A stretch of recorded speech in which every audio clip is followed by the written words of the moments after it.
Afterpay is a leading global retail technology platform offering consumers the flexibility to buy now and pay later. Brands have seen an increase in conversion rate, higher AOV, and lower return rates. Join the over 48,800 global fashion, beauty, and lifestyle retailers who have partnered with Afterpay today.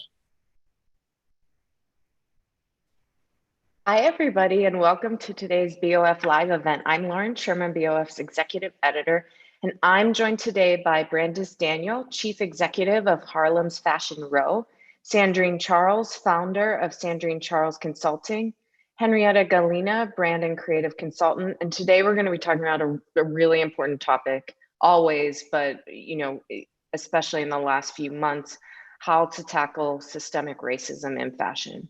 It's a really big question. I'm sure we'll only, get to one or 2 points here, but we want to do as much as we can in this hour that we have with these three leaders. So we'll discuss this topic and then we'll invite members of the community onto the stage to ask questions live. I know you all know how to use Zoom, but in case you don't, this is how it works, and this is how you can ask us questions and get on the stage. So if you want to write a question, click the Q&A button, not the chat button, and that will send it straight through to us. You guys can chit chat in the chat function, and I'll be looking in that conversation to see if there are any things we should be bringing up. But if you want to ask a question, use the Q&A button. If you agree to ask a question live, all you have to do is turn on your webcam and audio when you're invited. That way we can see you and hear you and have a discussion face to face. And if you do need any help, customer support is always available via email on events@businessoffashion.com. We only have an hour, so I really want to get right to it. What I wanted to do first is for each of you to introduce yourselves and what you do, and you're all activists as well. So maybe talk a bit about what you've been working on in the last couple of months as the civil rights movement has really come to the forefront in the US. Henrietta, maybe we can start with you. Hi everyone, I'm Henrietta Gallina. I am a creative director by way of brand marketing. So I've been in the fashion industry for almost about 15 years now, working with a range of fashion brands across different sort of categories. And sort of my work has always been rooted in inclusivity, inclusion and diversity by way of telling sort of brand marketing stories and image making. And I would say most recently, I'm one of the sort of co-founders of the Kelly Initiative, which put together a 4-point action-oriented proposal for the CFDA, and that happened in. Great, thank you. Brandice, what about you? I am the CEO and founder of Harlem's Fashion Row and Icon 360. Harlem's Fashion Row has been doing this work for 13 years. We started really kind of focusing on designers of color and creating opportunities for them, connecting them with brands, press, and with consumers as well. We've also done several brand collaborations, which have been a great way to really bring more diversity to brands who may not have had it before. When COVID hit, the pandemic hit, we started a nonprofit, Icon 360, which is basically a fund for designers of color. And we've been able to raise, thanks to the CFDA and Vogue, over $1 million in donations for designers of color. Thank you. And Sandrine, last but not least. I'm Sandrine Charles. I have been working in the industry for 13 years now. I own Sandrine Charles Consulting, which is a boutique comms and everything encompassing that agency for fashion and lifestyle brands. In addition, I'm the co-founder alongside Lindsay Peoples for the Black and Fashion Council. Thank you all for sharing that. So I think to start, this is a really big question, but obviously the civil rights movement that's happening right now has been very prominent in the news in the last month. It's obviously never not existed, but it's suddenly, the 15% pledge, protests every single day. Brands are really saying, I want to make a difference. They're publicly saying, I'm going to do all these things to be more diverse, et cetera, et cetera. a lot of their ex-employees or you know, consumers are calling them out for not kind of practicing what they are preaching. And I'm curious to know from you all, you're all veterans in this industry. You've witnessed the systemic racism that is particular to fashion. What do you think the biggest issue is in fashion, and that we can start working on, or people are already working on? But what is the biggest point that we need to tackle in order to start fixing all the little problems that have come out of this? I don't know if one of you wants to start. I'm happy. Brandice. I'm happy to start. I think what Sandrine and Lindsay is doing is asking, with the Black and Fashion Council, asking brands to actually put a quantitative solution in place. It's the same thing that Aurora James has with the 15% pledge. I think that brands have to fully commit, and the way that they can fully commit is saying, here is exactly what we're going to do. So when you say, I want my sales to get better, you don't say, go out to your team and say, you know what, we want better sales next year. What you do is you say, we want a 10% increase. We want a 15% increase, right? So you create very clear goals so that if you're successful in meeting those goals or if you're not successful in meeting those goals. And if you're not successful, there are things you put in place to make sure that you overcome that and meet that goal. It's the same thing with this, right? So I think the first thing that brands can do is say, what is our commitment? What is our firm commitment? Let's start with a very clear commitment and then work our way back. Because my fear is that if we just start having conversations, and conversation is a really key piece to this, and having with Black people and non-Black people really need to have honest dialogue. But my fear is that if we're only talking, is the passion going to die down in another year? And I think that's all of our fear, right? But if you put a very clear plan in place and you say, these are the numbers we're going to hit across our organization, that means in our leadership and on our boards, because let's talk about boards and how there are barely any Black people on boards. There's only one Black CEO in the entire fashion industry. So let's just say, what are we going to do across the board in our organization? And then you work backwards from there and doing what you have to do to meet that goal. Yeah, I 100% agree. And to piggyback off of that point, I think when we talk about what are the solutions or the problem, I always come back to equity. And that's ultimately, I think, what we're striving for. And I think what makes this time feel really different and really special in many ways is that we're no longer asking leadership to support us with, a lot of the sort of traditional tactics of supporting through mentoring or internships. I think what we're really doing now is we're actually asking the power structures to quite literally reorganize themselves to include us. And then from there, we're all collectively going to rebuild more egalitarian structures, because I think that's really the only way that things can really change, when we're a part of that power structure versus the power structure kind of deploying certain mechanisms to erase sort of racism. I think it really is about equity. Sandrine, do you have anything to add to that? No, I think those were really great points. Brandice definitely echoed a lot of things that Lindsay and myself and the executive board have been working on in terms of what are our goals out of this, and having a long-term strategy with brands is really essential. There's no way you can teach someone to unlearn something that was, systematically in place for all of this time. So it's essential for us to not only educate, but work alongside people who are really willing and ready to make those changes over time. And for us, it's a 3 to 5 year period with benchmarks and timelines and touch points to see where they are and how they are evolving. Do you think that in terms of that restructuring, that it really does need to start at the top, and that they should be looking at the board down and start with diversifying the board? I mean, the D&I reporting that I've done, one of the biggest things that I've come across is what tends to happen is, these companies will hire a D&I person who is usually a person of color, and all the people of color are in HR.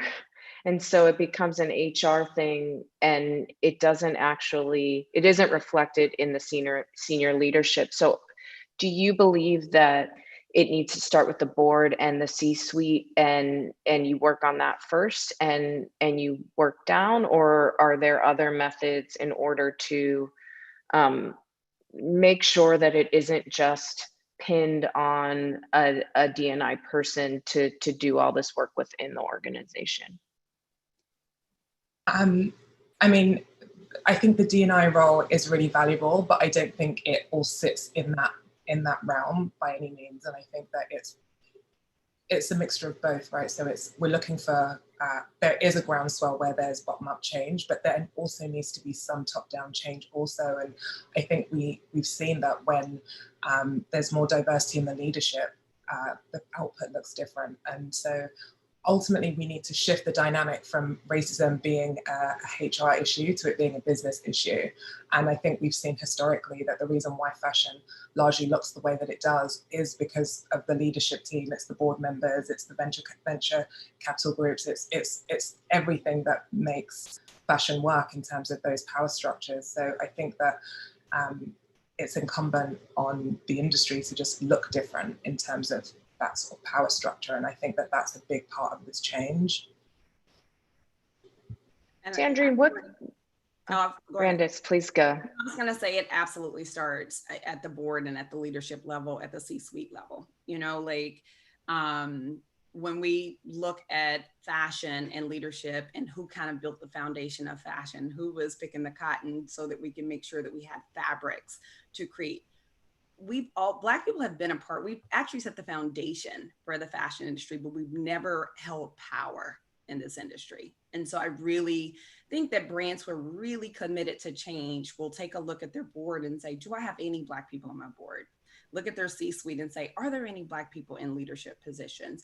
And take a really full account of that and make a commitment to change.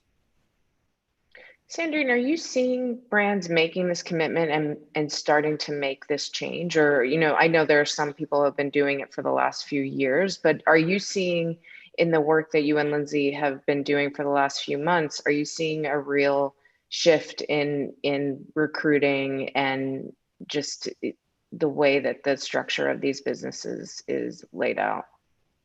I can say that over the past month since the announcement, not only it's, you know, Lindsay and I are at the forefront, but, you know, Brandice and about 35 plus other industry leaders are on the board doing a lot of the work as well. We're having these conversations across every category. So what's really important to us and what was important since the beginning was not only conversing with HR or just conversing with our friends in comms or marketing, because that's where, you know, we sit in. It was really essential that we target every single department and figure out, like, where is there a problem? Where can we kind of jump in and assist on, you know, just at least filtering through and creating some type of pipeline to diversity. And so we're pleasantly surprised that it is across the board and that we are receiving feedback from, you know, a lot of senior people, a lot of executives, as well as production, you know, as in addition to retail and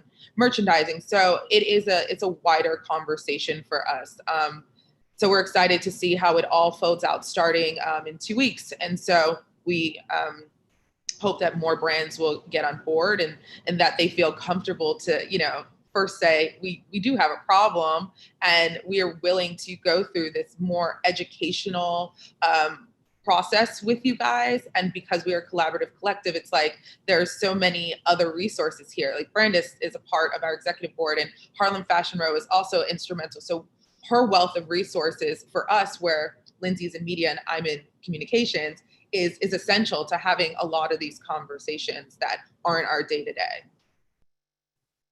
Is there a place within the structure of companies where you see a lot of racism taking place that people might not think about straight on? Like we think about the management structure and the way people are promoted and things like that, but is there anything happening within these companies that you think is really being overlooked that is a huge issue that more businesses have to to focus on? Henrietta, maybe I know you've worked at and consulted for a lot of different companies. Is there something within these businesses that people are, they might be able to see surface that they need to diversify their teams and they need to put in better management structures in order that everyone can do well? But is there anything that you think is totally glossed over and just ignored by the white people running these businesses?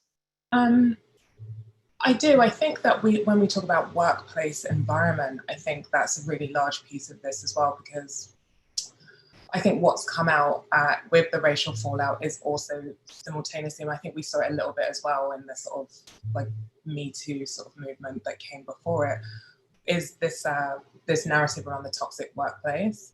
So I think all of those things need to be addressed from leadership, and that's also why it's sort of leadership also needs to look different, because I think one of the things that we think about when we talk about, okay, well, we're just going to increase the number of Black people, increase the number of people of color that we're going to bring into the workforce, we also have to think about what are the conditions that we're creating for all of these new people that in spaces that weren't particularly set up for them to win or thrive.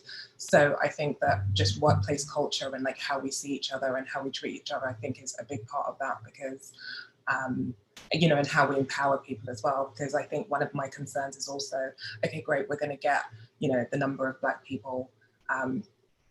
We're going to employ a large number of Black people, and it becomes a bit of an optics challenge, right, to fix.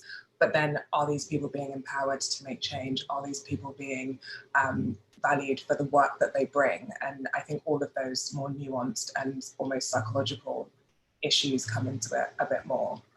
So for me, I think this is both a business challenge, but there's also like a mental and a psychological component. It's like, how are people really working in these spaces and what's that experience like for them? Yeah, do you feel that there are enough, I think empowerment and workplace culture are two things that it's going to be the conversation for the next 10 years in this country, because every single person I know has an issue to do with this. And for Black people, it's just compounded. Do you think that there are organizations and groups that can come in and help with training? Do you think that there is sufficient training to help support, foster better working environments? And if so, or do you think that there needs to be more of those kinds of groups coming out and coming up? I think those groups exist. I think it's really about the willingness to go out and find them.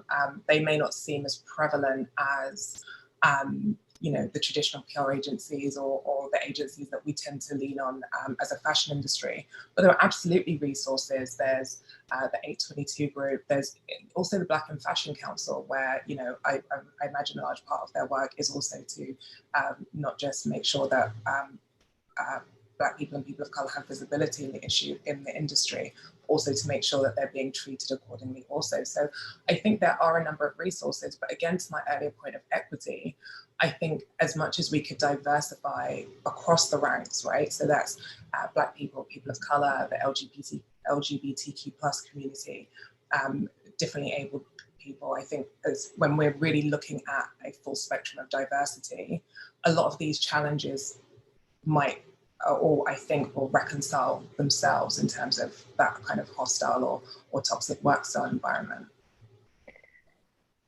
That makes a lot of sense. Brandice, you have been, doing this work for so long.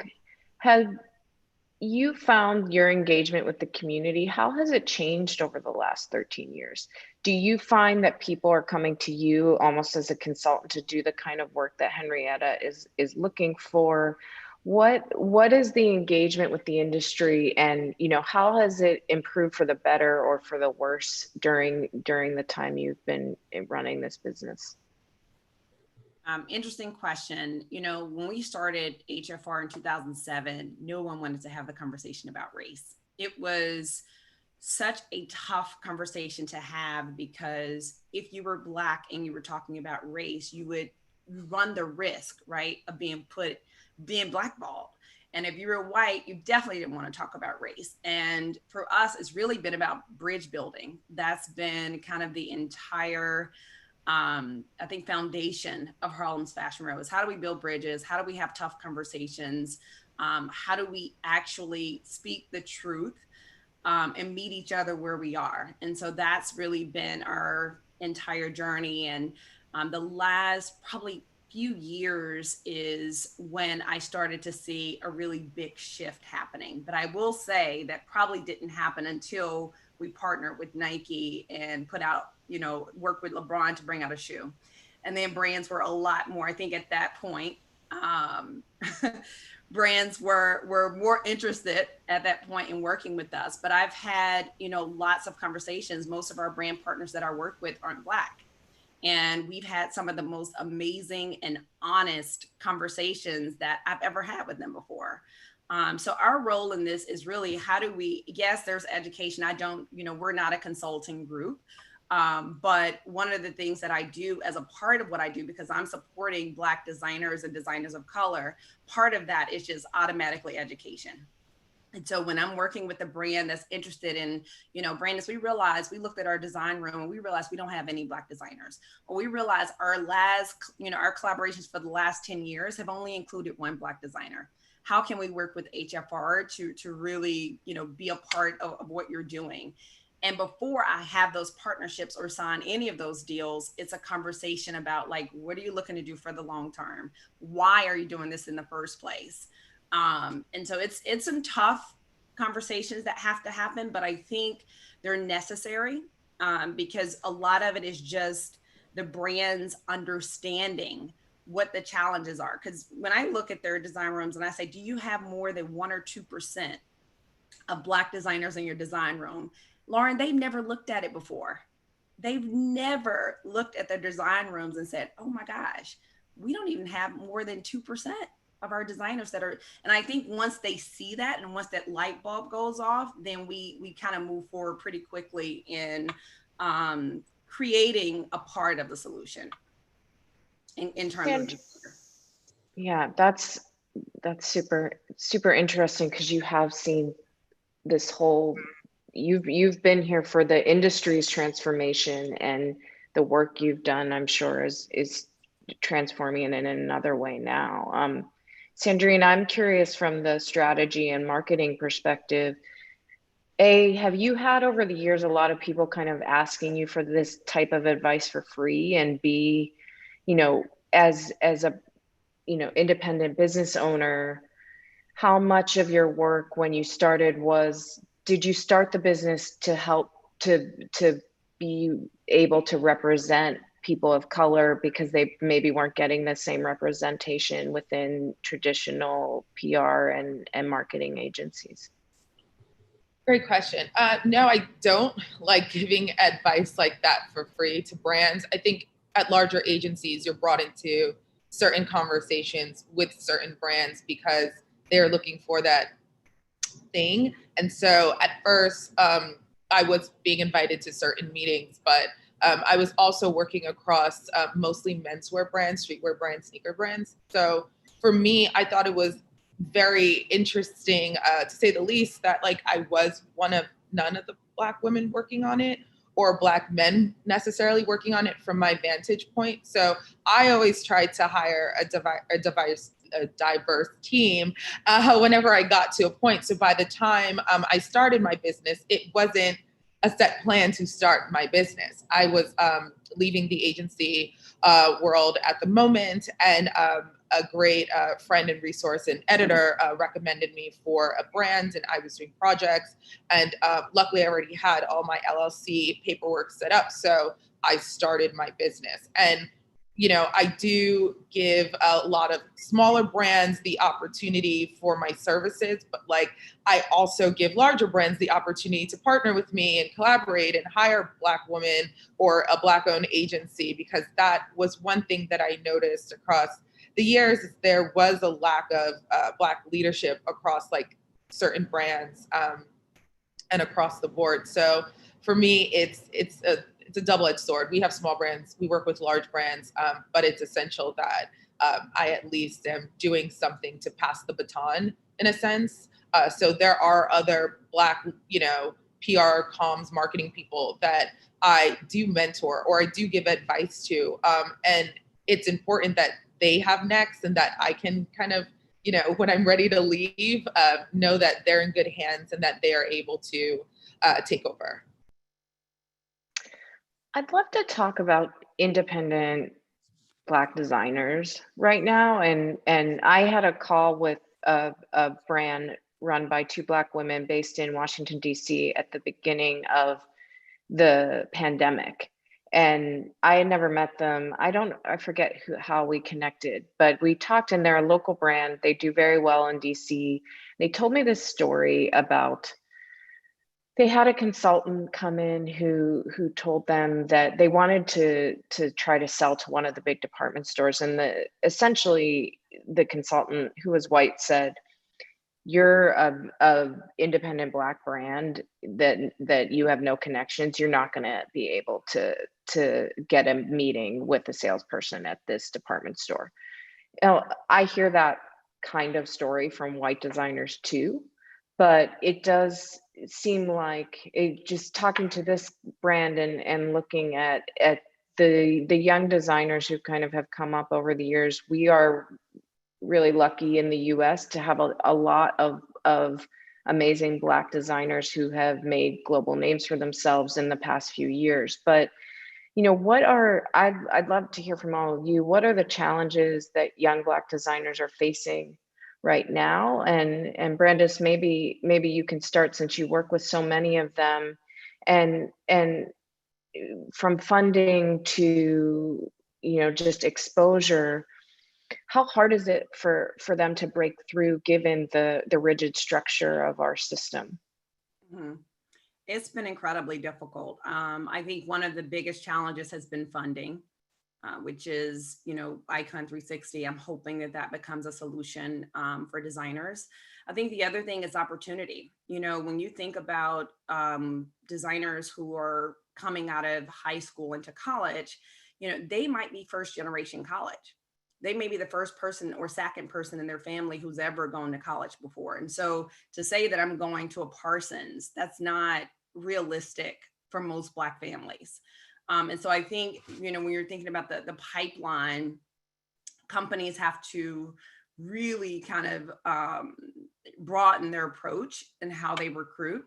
A lot of times they recruit from 4 schools, right? And so I think that as they start to consider untraditional methods of recruiting, which is what I've been working with brands on, is, doing designer breakfasts, doing combines, doing competitions. We just did a designer retreat where a designer got the opportunity to do a potential collaboration with Nike. And those are coming about because you got to look at this differently, because they don't have the same, they might not, let me say that, because there are some that do, but they may not have a degree from the best fashion schools. However, they could be just as talented. So I think that has been, financing opportunities has been a challenge. And the third thing is definitely exposure. This moment right here, where so many different magazines are kind of doing these roundups of Black brands, have actually been incredibly helpful, and we can look at it and say, hey, they're just doing this because, but a lot of brands have been able to make a resurgence after the pandemic because of these lists. So I think exposure is also incredibly important. Henrietta, what has it been like for you as a designer coming up in this business? I mean, that's a 3-hour conversation, but just specific to this. So I'm on the corporate side, so I'm sort of more on the people behind the designers. But one of the things that when Brandice was talking that I was reminded of is this quote that I heard on the news, and I forget who to attribute it to, but he said, the way that it works in like creative and corporate America, or sort of in creative and corporate structures, is that white people are hired on their potential and Black people tend to be hired on their proven experience. And I think that's one of the barriers when we talk about designers, when we talk about creatives, and also when we talk about the corporate structures. I mean, I don't know that my story is different or or it's always hard to say in terms of my trajectory, but I think that there are many challenges there are many challenges in the corporate structures, I think, that mirror the creative corridors. The challenge more so in the creative structures, though, is that it's largely unseen. And I think that's really where this kind of fallout has happened. I think we're now really beginning to peel back the curtain to see how few of us there are in the marketing departments, in the buying teams, in the PR corridors, and all of these different functions that actually make fashion work, mirrored against the fact that there are so few of us public facing and in the designer realms as well. And I think that what that is largely attributed to is that kind of wave of Black models. We saw a few years ago that there was an issue around, the public facing notion of fashion. So ad campaigns, models on catwalks. And so we've done some work to reconcile that. So I think that almost lulled us into a false sense of security. And so now what we're seeing is that doesn't look the same in all of these other corridors. So I think that's really relevant. Sandrine, as you represent a variety of different brands, and what has this for the Black designers and Black companies that you represent, or people of color, what have these roundups that Brandice mentioned, have they been beneficial for the brands that you represent? And also, do you see the attitude or we talked about corporations, but thinking about media, do you see the desire for media to be more inclusive as a thing that a lot of white editors feel an urgency right now? Or do you see it being a long-term thing that, they are committed to this just being a new way of life and are willing to move forward in a more sustainable way, and not just kind of be like, we have to cover Black designers in this next issue because of what's happening in the greater culture? I think for any Black owned business, it's been a great opportunity. There have been brands that have been around for so long, but never received the same type of acceptance or accolades as they have recently with these roundups. So I think it's a double-edged sword. It's like, great, like you're finally acknowledging me, but we've been doing the work for years. In terms of what to expect from media, when all of this happened transparently, I started having a lot of different conversations with various editors who are my friends, but also editors who I have just like a working rapport with. And I just wanted to gauge like what their vantage point was. Like, are we doing this just because, or are you making a conscious effort to move forward? Do you feel pressure? And I think across the board, it's like a lot of people probably didn't even consider that they were just alienating them. I mean, we have to also acknowledge that a lot of advertising brands get more real estate with publications. So that's always going to be a thing. But many, were very apologetic and open to these dialogues, and many of which I'm still having these conversations with, but from them engaging in it. Like, I'm not starting these conversations now, they are. And I think having the open dialogue and just being really transparent about where they fell short or where they can do better has been more enlightening than just not sharing my client or just ignoring my email and saying to themselves or to like their colleagues, this isn't going to work. Have the conversation and let people know why it's not going to work or why it doesn't work for this specific story, so that they can also do their due diligence to go back to the drawing board and see what trends or conversations are happening on the other side. I think for PR marketing people, the best thing you can do is give them an explanation of why it doesn't work. It seems to make the conversation. I love talking. I love conversing with you via email, Sandrine. It's always really good and helpful. One thing that as a white person, a white journalist working in this industry, I keep thinking about is even when we do our own coverage, I am hesitant to, if we're doing a story about how to move. We did a story on how to move the industry forward, and we talked to a lot of different Black people for the story. And there's a part of me that, we have the three of you on this panel talking to you. There's a part of me that feels like, again, you have to do the work. Why do you have to do all the work? Why do you have to tell the rest of the industry what to do? And with the Black Fashion Council and some of the other things that have come up, again, it's the Black people who are being forced, not forced, but made to put forward the change. The industry as a whole, what would you like to see from the non-Black people, the white people, of course, but also the other? What kind of work can the industry do to support, other than, changing their corporate structures and changing their personal ways of doing things? What kind of activist work do you want to see from other parts of the industry so that the burden isn't entirely on the Black fashion community? I think that what's really important is that everyone else acknowledges where they have a privilege in the industry. Some people are being extremely vocal and, using resources and sharing resources on Instagram. And that doesn't only fall for white people in the industry. I'm seeing it with other people of color, really acknowledging where they also have fallen short for their colleagues or friends, and how they have also done things that were, consciously bias, right? But moving forward, they also have to do the work. A lot of the work we're doing in the Black and Fashion Council and partnering with, everyone, is that the people on the other side are not all Black. And so we're giving you tools for success, and you need to drive this forward. I don't sit in your corporate meetings. I am not, on all email threads, but if 4 to 5 of you are really trying to make this change, and you guys are all non-Black people, then we need you to do the work, because we can't do this alone.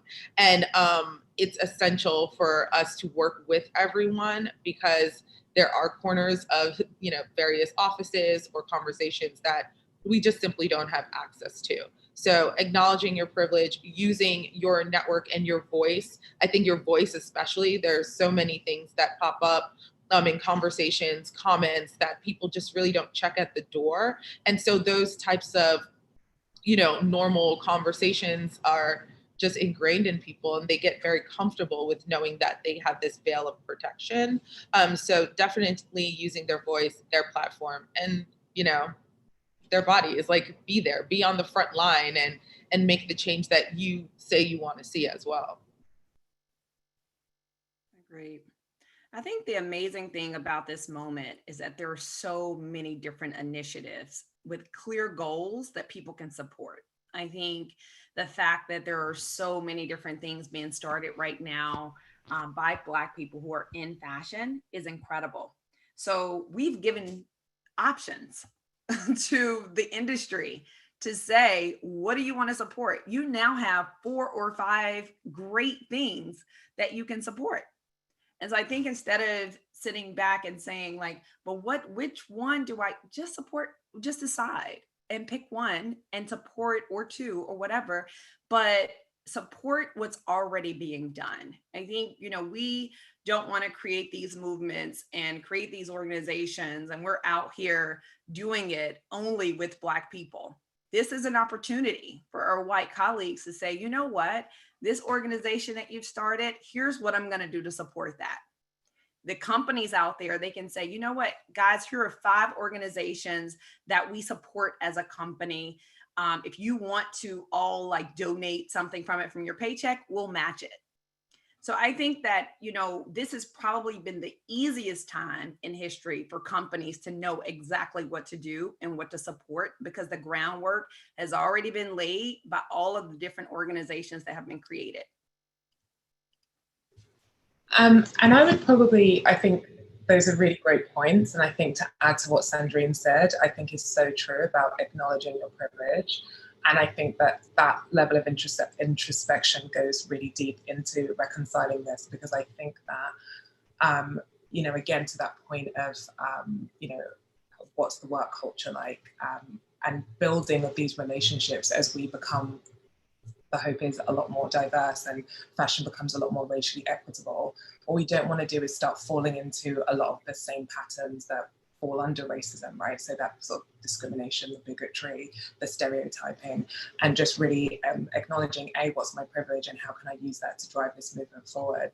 But also, like, there's a, you know, everyone's listening and learning. I think there's a level of having to like unlearn certain behaviors and unlearn certain things that might not necessarily feel as pertinent to like the structural changes, right? But they still make an impact on how we move through the space, how, you know, just certain racial biases just inherently prevent people from upward mobility, or, you know, so there are things like, you know, oh, I don't, you know, so in image making, for instance, there was always that kind of trope of, oh, that doesn't feel expensive.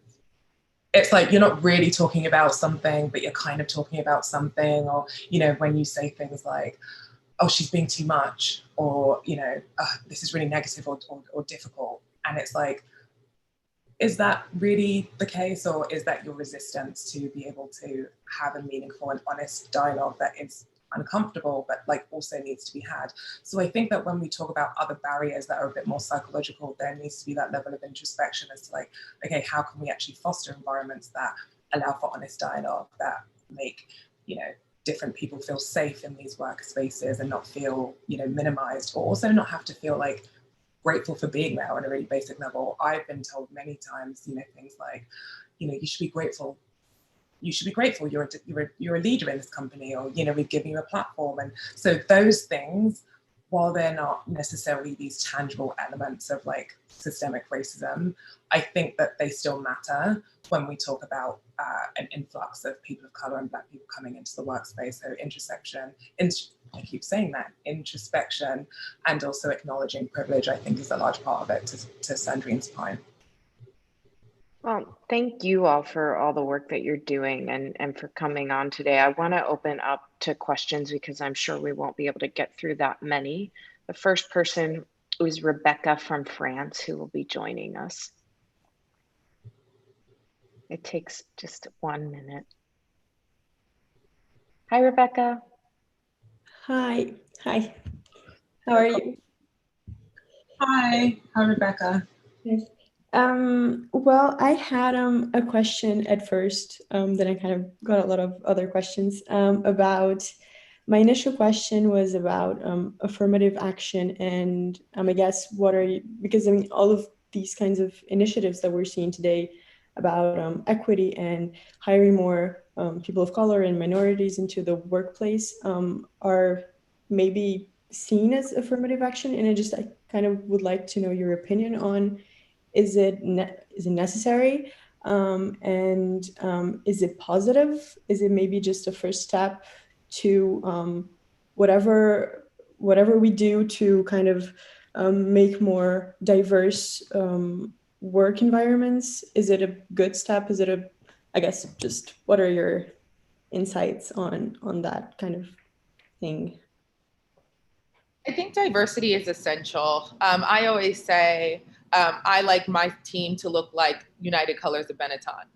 We should look diverse because that's what we see on the street, on the bus, on the subway. Companies hiring diversity hires are obviously an industry-wide acknowledgement that there are people missing. It might not be the only step you can take. You can also acknowledge that there are people with talent. I think Brandice mentioned, you know, not coming from the traditional educational background.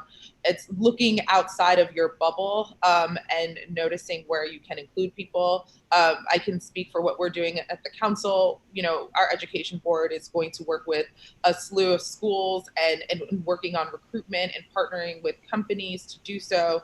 So we hope that bringing that opportunity to the forefront will continue to be an essential part of diversity, and not just because you have to be diverse, but you should be diverse because that's what the world looks like. Yeah, and I would probably personally, my thoughts is not really about affirmative action. I think there's a certain connotation that comes with that. And I think it's a case of like, we're not saying hire us because we're Black. I think we're saying, or give us opportunities because we're Black. We're saying don't not hire us, because we're Black, or don't prevent us from having opportunities because we're Black. So I think that even that nuance and shift in mentality, I think, goes a long way in framing this whole sort of conversation around affirmative action and the merits of it. Yes, I completely agree with the kind of shift in paradigm about that, like you said, nuance on that principle.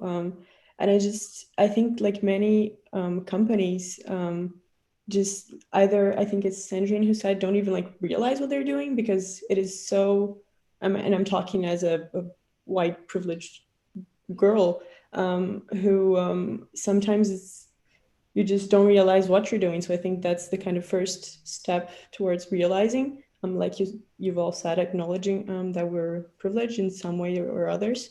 The thing about affirmative action, what I was trying to kind of make the point is it for companies who, I think many companies just hire Black or minority people just because they have to have a certain amount of percentage of those kinds of people to be for consumers, for marketing purposes. So is it maybe just how can I put it? I think to answer your question, you're not required to do so. You should do it. And No, so there are a lot of companies over the past month or two that have not, they have not even changed or shifted their viewpoint on what they are doing. They are clearly all one race, and they have been operating as such for 10 plus years. Except, I'm thinking of one in mind that came across my timeline last month, but like, no one looked at them and said, well, I guess they should. They saw the influencer as the face of the brand. She created a team and a structure that did not include anyone else. And she operated under the guise of, this is my company, this is what I look like, and this is what's going on. It's not to say that today or yesterday, whenever she said something, that acknowledging that she never thought to make it diverse or reach out to other people that might be beneficial to her company was a priority. And so I think to answer your question and to kind of close it out, it's like people need to want to do so, because like adding one or two people for like a diversity play or a marketing play really doesn't change your internal structure or the errors in your way that probably have been sitting at your company's inception. I think I'm so sorry, hear me. I think we also have to look at the history of this country. There was slavery for hundreds of years. Black people in this country, we've gotten nothing because white people have said, you know what? Come on, welcome. Everything we've gotten in this country, we've had to demand. So whether that was our freedom, whether that was voting rights, whatever it was, we've always had to make a demand in order for it to happen. I haven't seen historically in the US anything great happen for Black people because white people decided, you know what, we're going to open the door. So anytime we want real change to happen, there has to be a full commitment. So I think, it's making the commitment so that we can ensure that there's equity for us, because we know as a people historically that if we don't have people make a firm commitment, put something into law, sign a pledge, that historically in this country, it's never happened for us. And so that is why we're asking brands to put things that are quantitative in place, because history has shown that if you don't put something quantitative in place, if you don't put a law in place, if you don't put something that will punish people if they don't actually treat Black people right, it won't happen. And not to labor this point, but I also just wanted to talk about the connotations I was talking about around affirmative action. I think we can't underestimate or undermine the value that we bring to the industry. So this idea that like, well, I guess we'll like do it because of it's good for business. We've seen that when companies are diverse, it's good for everyone. So it's not really about the idea that we're asking for a handout or that we're being done favors. It's really good for business, and there are economic stats, and there are also workplace stats that just prove that the more diverse the workplace, the more fruitful the output for everyone. So it's also valuable. Yeah. Thank you all for your answers. And Rebecca, thank you for your question. It was a really important thing to address. Next up, we have Elizabeth from Boston.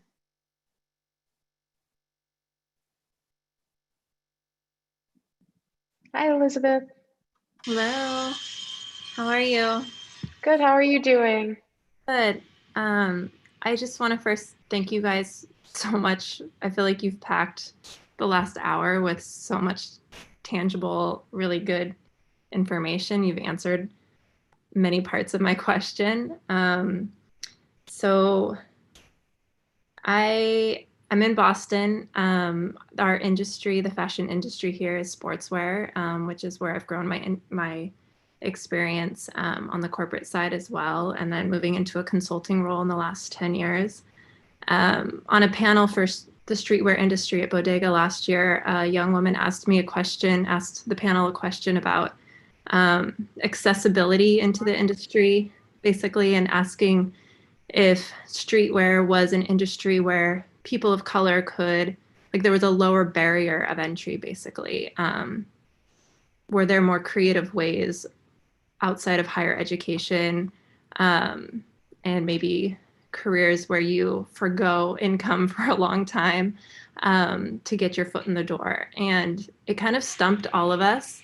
But more recently, seeing my industry having to kind of come clean on their broken promises, I think, especially around Black Lives Matter, started talking with an organization here called Artists for Humanity, whose mission is to connect teens with paid opportunities in the arts to basically create a specific studio for the sportswear industry and sort of start to help bridge that gap.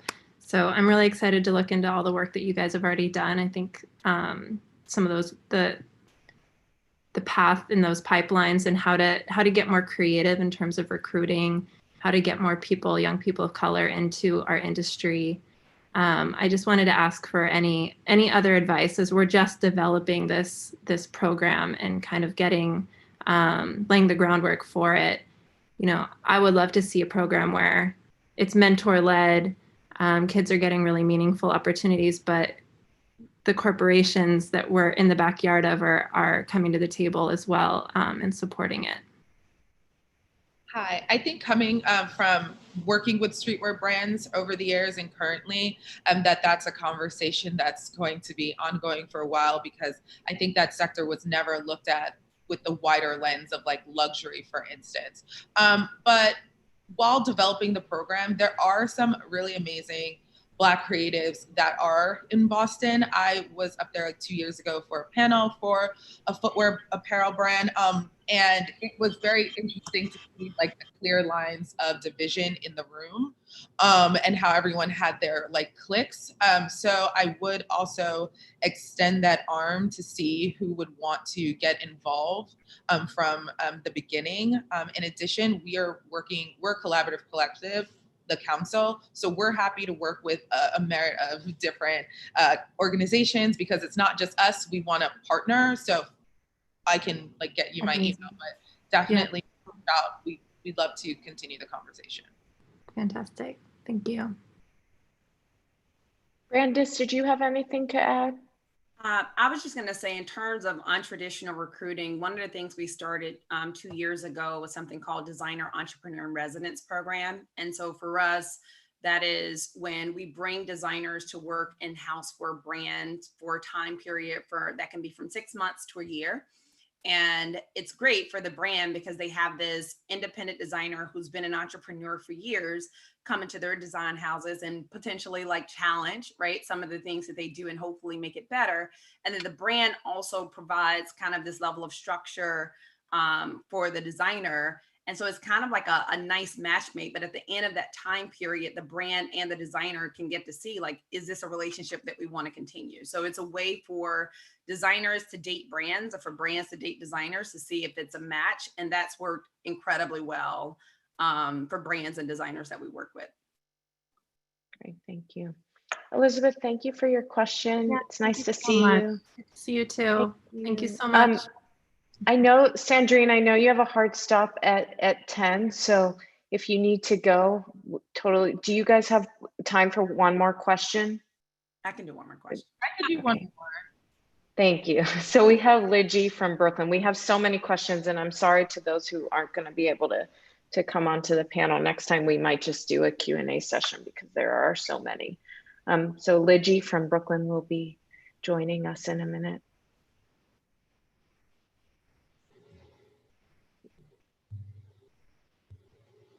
It's Lisa, not Lidgy. There was a Lidgy who spoke to us a couple weeks ago.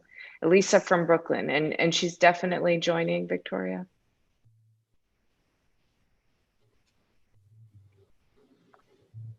Sorry, the promotion to the Zoom panel is not as smooth as we always. Okay, apparently this was her question. So, are there any established brands that you see as having a strong point of view with positive and diverse representation before the BLM movement, and or brands that you've seen make positive public strides to since? I think that it would be interesting to know that the strong POV previous to the movement. Were there any brands that you feel comfortable calling out, saying that they were actually making shifts before the last 3 months of protests and what have you? Macy's actually ran a program specifically for designers of color and women, and they have run that program now for at least 5 years. It's been a way to educate designers on how to, how they can be sold in major retailers. And their goal at the end of that was not necessarily to carry those designers in a Macy's store, but it was really for the designers to be able to go into a retailer, period. And I think I have to call them out on that, because Sean Outler there, who is the vice president of diversity, she created that role before anyone was ever having a conversation about race and fashion. Great. Thank you, Brandice. And I think we didn't get to talk about this. Something we could do another conversation about is the American fashion industry in some ways is breaking down right now, and there are so many connections to the lack of diversity and inclusion, and just the way the businesses are structured, that you could trace back to why they're failing right now. So it's good to hear that there are initiatives like that taking place. Again, I'm sorry to everyone who wanted to ask a question that wasn't able to. Please email me and I can direct your questions to whoever you wanted to get in touch with. My email is lauren.sherman@businessoffashion.com. Brandice, Henrietta, Sandrine, thank you all so much for taking the time. I've learned a lot, and I'm just super grateful and appreciative. Thanks to the BOF team for putting this together.